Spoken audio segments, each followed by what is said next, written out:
Welcome to China in Focus. I'm Tiffany Meyer. Our top story: President Donald Trump signing an executive order paving the way for a long-awaited deal on the Chinese-owned app TikTok.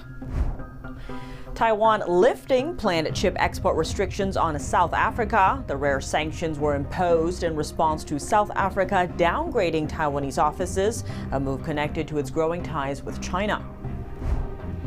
President Trump announcing plans to use tariff revenue to support American farmers. This comes as Beijing halts U.S. soybean purchases amid ongoing trade tensions. 7 U.S. universities ending joint scholarship programs with China. Lawmakers warning continuing cooperation could fuel China's military and scientific growth. And a bipartisan U.S. congressional delegation wrapping up a 5-day visit to China. They met with top officials, including China's defense minister. Could these talks help the U.S. and China avoid a possible military showdown? No amount of talking is going to convince the Chinese that you cannot be defeated.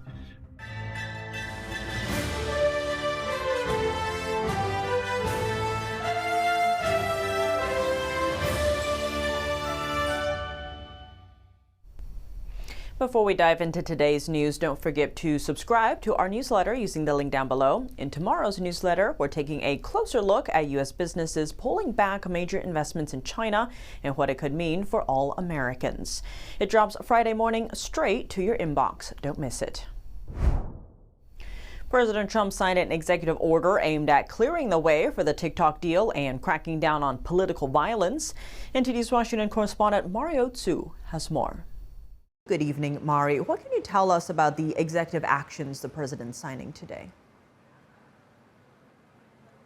Tiff, good evening. Yes, just a little while ago, President Trump signed an executive order that approves a deal to keep TikTok alive in the U.S.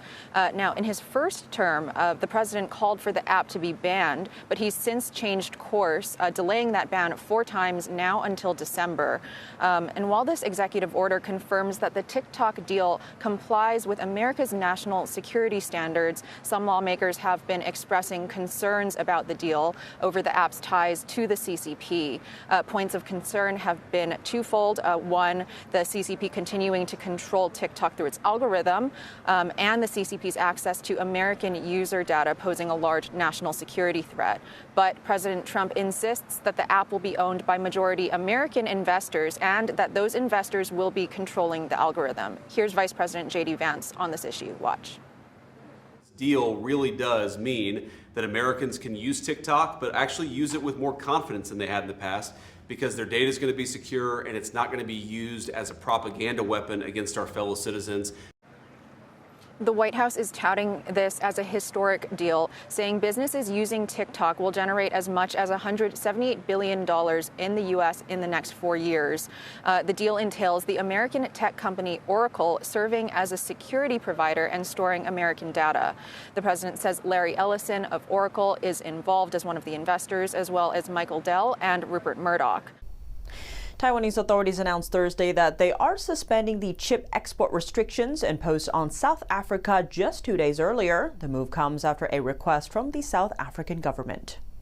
Taiwan rarely uses chip exports as diplomatic leverage, but this time the move came after South Africa downgraded 2 Taiwanese representative offices in the country. South Africa first proposed the downgrade in 2023, asking Taiwan to move one of its offices out of its capital. That same year, it hosted the BRICS summit and welcomed Chinese Communist Party leader Xi Jinping. With Xi expected at the G20 Leaders Summit this November, South Africa has stepped up pressure on Taiwan. In response, Taiwan imposed 47 semiconductor export restrictions on South Africa. Officials cited national security concerns. The restrictions were originally scheduled to take effect at the end of November. South Africa has now agreed to talks with Taiwan over the representative office issue. President Trump says tariff revenue will be used to support U.S. farmers. He made the remarks on Thursday from the Oval Office during a meeting with Turkish President Erdogan. Take a look. And we're going to take some of that tariff money that we made, we're going to give it to our farmers, who are, for a little while, going to be hurt until it kicks in. The tariffs kick into their benefit. So we're going to make sure that our farmers are in great shape, because we're taking in a lot of money. We're finding The other day, it was very interesting. They found $31 billion. They said, sir, we found 31. I said, you mean positively, right? They said, yeah, 31 million more than we knew.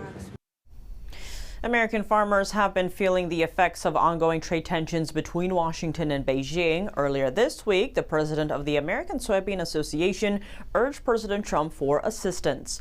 China has stopped purchasing U.S. soybeans due to higher tariffs on American goods, heavily impacting farmers' revenues. Instead, it bought 1.3 million tons of soybeans from Argentina. President Trump announced this latest effort to help American farmers with tariff revenue. But it's unclear if he meant $31 million or $31 billion. 7 U.S. universities are ending programs that could help China's military gain access to advanced technology. John Lunar, chairman of the House Select China Committee, praised their decision. The universities include Dartmouth College, Temple University, University of California campuses at Davis, Irvine, and Riverside, the University of Notre Dame, and the University of Tennessee. They have ended joint scholarship programs with China Scholarship Council, or CSC. Molinar said the CSC is part of Beijing's effort to transfer American know-how to support China's military and scientific growth. The agency sends Chinese students to study at elite U.S. colleges. But their scholarships come with strings attached. Some applicants must pledge loyalty to the Chinese Communist Party. One CSC guideline states applicants must support the leadership of the Communist Party. Another guideline says the program will not send students who have political problems.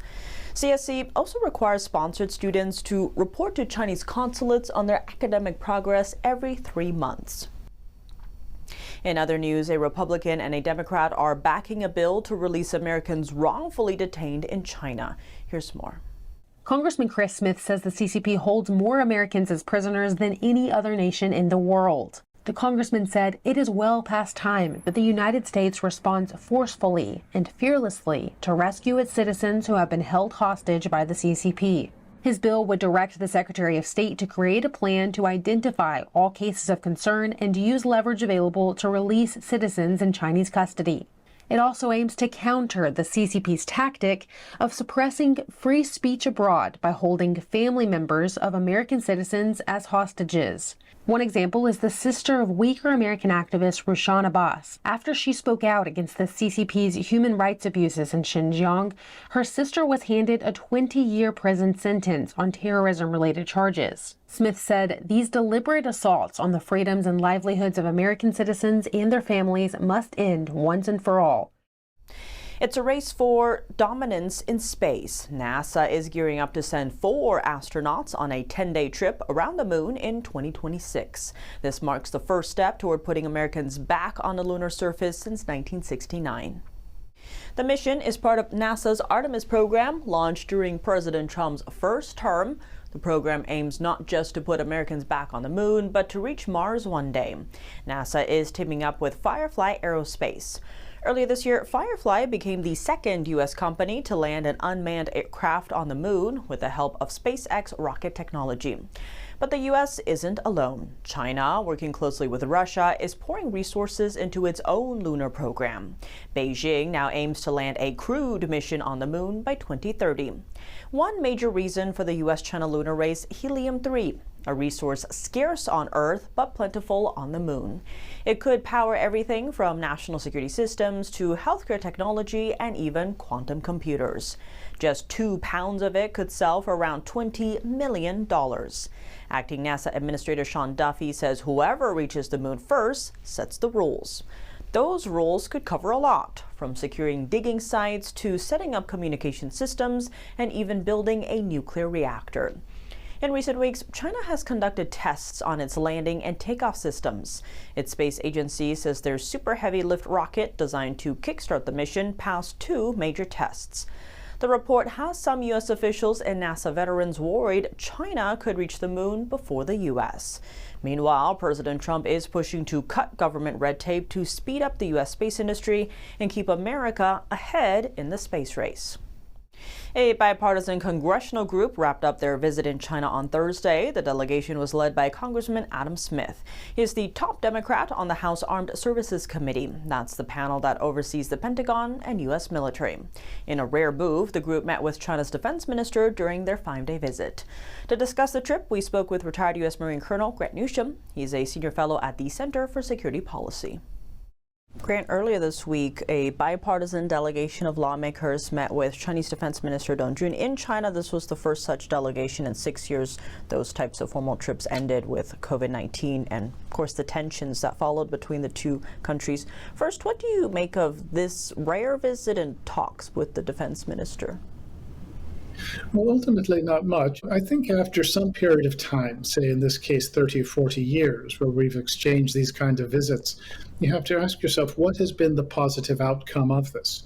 Has China become less aggressive? Has they stopped bullying the Japanese, the Philippines, the South Koreans? Have they stopped seizing the South China Sea? Have they stopped building a military intended to defeat the United States and to dominate every other country in the region and with global ambitions? Is it a more liberal society in China, as was supposed to be the case if we just talked to them and showed them by our example how they should behave? And what has been the outcome of that, of these meetings? I would suggest not much at all. And most recently, we have Xi Jinping comes to San Francisco and meets President Biden, and while he's there, he lays down the law to President Biden and says, we're not going to wait forever when it comes to Taiwan. You've got to stop containing us. We expect you to do this, this, and this. The American side just sat and took it. That's those sorts of sort of lecturing. And also at the same time, it was a win-win for Xi Jinping because he had a room full of business luminaries from America give him 2 standing ovations. So it looked pretty good from China's perspective to be hosted that way, and they will play it like that. And I wouldn't expect, however, any change in Chinese behavior owing to these kinds of meetings. I want to zoom into that because we just saw recently the military parade, and then seems a more belligerent China and say the South China Sea against the Philippines especially, and always around Taiwan there's that tension bubbling. Of course, there's the current trade tensions between the two. Given that some are concerned about this meeting with the delegation and the defense minister in terms of military to military communication, pointing to history that we saw something similar with countries talking to Germany right before World War II, should we be concerned in that regard? I think we should. I think the fact we're talking doesn't mean that China has changed its objectives and what it intends to do at all. And you do have precedent for this, both in terms of Chinese behavior, but also, as you've mentioned, before World War II, you had, for example, you did have interactions between the Wehrmacht, between the German military and the Allies, and they would even actually attend each other's exercises. So you had engagement, and well, what did it get you? I would say not very much. Sometimes you're going to be taken more seriously by a regime like the PRC or like Germany in the 1930s if you show that you're not too eager to talk, but you're very eager to defend yourself and that you will do whatever is necessary. That gets taken seriously. Talking and having a nice dinner and exchanging toasts, that doesn't get you very far, nor do hotlines and at all. And given all of that, what should the U.S. be doing in terms of signaling either deterrence or just sending that message to China to not ramp up aggression? Well, first, when it comes to talking and engaging, is if you've got something to talk to us about, come and see us. But we're not going to beat down the door so that we can be let in. And at the end of the day, if we're not willing to do what is necessary to build up our Navy, to rebuild our military, get our war stocks and our industrial capacity up to where it needs to be, well, no amount of talking is going to convince the Chinese that you cannot be defeated. So we have to do these concrete steps and also get our financial house in order somehow. Coming up, the U.S. is about to charge Chinese-made ships hefty fees for docking at American ports. How this policy is affecting the global shipping industry and even U.S. farmers exporting goods. And Chinese leader Xi Jinping ramping up control in western China's Xinjiang. More on that after the break here on China in Focus. Welcome back to China in Focus. I'm Tiffany Meyer. President Trump's push to counter China's dominance in shipbuilding is starting to have an impact. The U.S. will begin charging hefty fees on Chinese-built ships that call at American ports starting mid-October. Some fleet owners are now rethinking orders from Chinese yards. Meantime, Japanese shipyards are seeing a growing number of inquiries. That's according to Hitoshi Nagasawa, president of the Japanese Ship Owners Association. He told the Financial Times that the new U.S. port fees will weaken China's shipbuilding dominance and boost Japanese and South Korean competitors. He added that relying solely on China for shipbuilding is risky. Some of the world's largest shipping companies are already pulling Chinese-built ships off U.S. routes, replacing them with South Korean vessels. Under Trump's order, Chinese-built ships must pay $120 per container at American ports. That can easily push a mid-sized vessel's cost close to $700,000 per visit. Trump's proposal has drawn pushback from the U.S. agriculture industry, especially farmers exporting to China. They say the added cost could threaten exports of wheat, corn, and soybeans. The U.S. and China are competing for dominance in shipbuilding. China controls half of the world's commercial ship production. U.S. shipyards have been in decline for decades. In 1975, America built 70 ships per year. Today, that number is down to just 5. Chinese leader Xi Jinping is tightening his grip on China's western region of Xinjiang. There, the U.S. says Beijing has been committing genocide against the Uyghur ethnic minority. On Wednesday, Xi urged local officials to spare no effort to maintain social stability while visiting the region. For Beijing, social stability means no criticism or protests against the ruling regime. Over 1 million Uyghurs have been reportedly detained in China, and many have been used as forced labor. Washington has slapped sanctions on more than 30 Chinese companies over forced labor. That list includes one of the world's largest textile manufacturers. Xinjiang officials said last week that U.S. sanctions have affected the local economy. Next, we zoom in on communist ideologies spreading in U.S. college classrooms. Just days ago at Ohio's Oberlin College, during a class called Revolution, Socialism, and Reform in China, a pro-communist professor defended a student for endorsing political assassination. We take a closer look at what these courses are teaching American young people and the potential impact on U.S. higher education. My teacher said, I'll give you 5 minutes for hot takes about Charlie Kirk. I was the only person who raised their hand. I said, I've been saying we need to bring back political assassinations. I don't feel bad, and I don't think that everyone deserves the right to free speech. In the video's caption, Julia Xu said her professor defended her points, but later she told the New York Post that some students in the class disagreed with her position. Her remarks quickly sparked heavy criticism across social media platforms, including X, Facebook, and Instagram. Gordon Cheng, veteran political analyst and author, says those advocating political assassinations pose an existential threat to America. This is an existential threat. There's no other way to put it. And this is a case where we have failed to educate the next generation of Americans. So this is our fault. But this is something that we can deal with because it is our educational system. And we have to deal with this as a matter of highest priority. The advocacy of violence, if it's accepted by people, will destroy our society. In the TikTok video, Julia Xu said she made the comments during a class on revolution in China. She also described how the ideologies of Mao Zedong, founder of Communist China, shaped her views. Mark Butcher is the professor of this class. He teaches politics and East Asian studies at Oberlin College. His syllabus described the radical policies of Mao's era half a century ago as innovative and iconoclastic, and said they accomplished a great deal. In fact, during that time, tens of millions of innocent Chinese people died under Mao's brutal rule.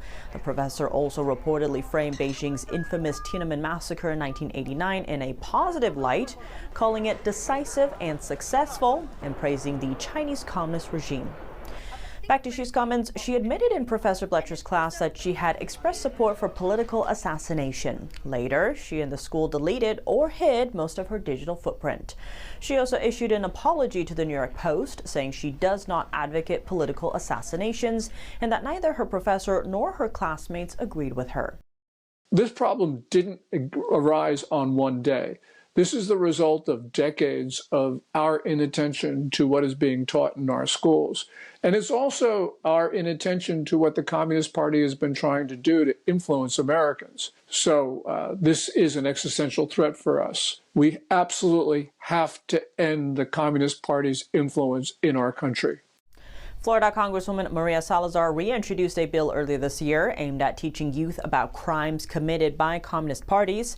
In a statement, she said, quote, "Communism is one of the most destructive political ideologies the world has ever seen." That's all for today's China in Focus. I'm Tiffany Meyer. If you have any feedback on the show or have something you'd like to see us cover, send us an email at chinainfocus@ntd.com. We'd love to hear from you. For on-the-clock original news coverage, visit us at ntd.com or download our NTD app. Thanks for watching. See you tomorrow.